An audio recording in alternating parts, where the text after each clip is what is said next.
أعوذ بالله من الشيطان الرجيم.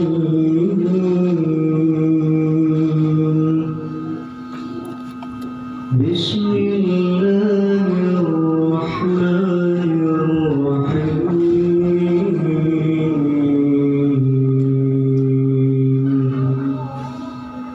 قد أفلح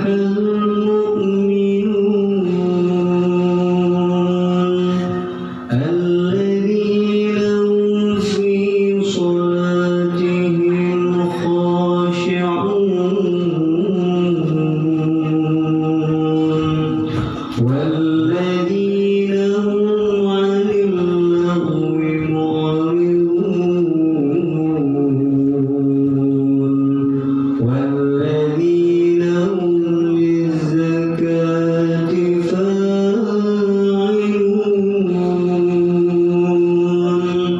والذين هم لفروجهم حافظون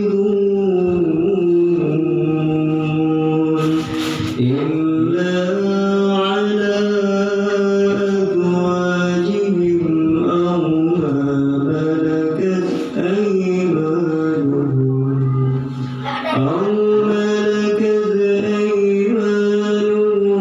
فإنهم غير ملومين. فمن ابتغى وراء ذلك فأولئك هم العادون.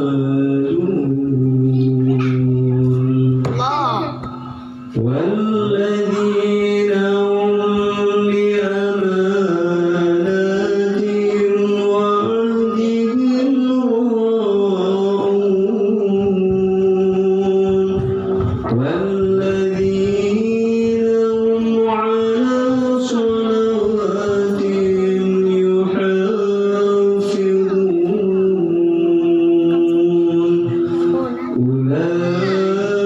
أولئك هم الوارثون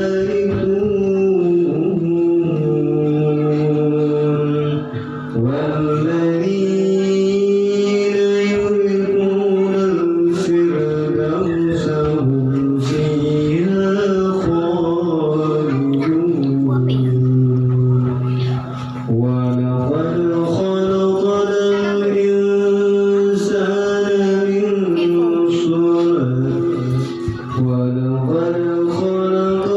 الإنسان من سلالة من طين ثم جعلناه نطفة في قرار مكين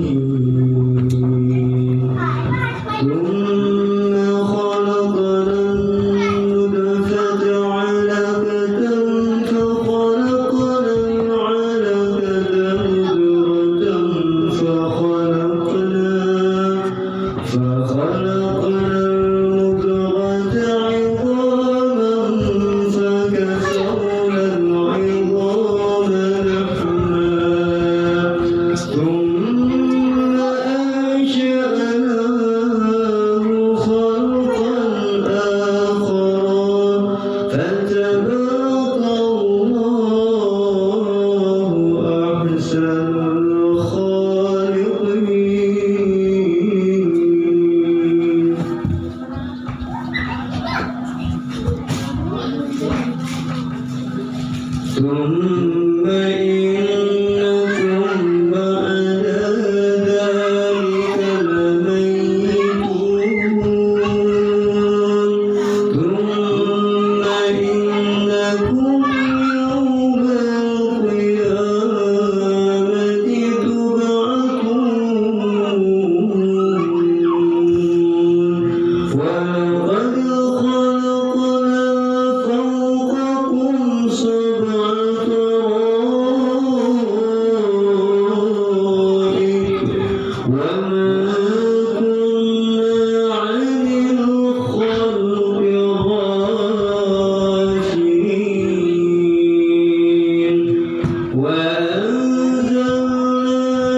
فأسكن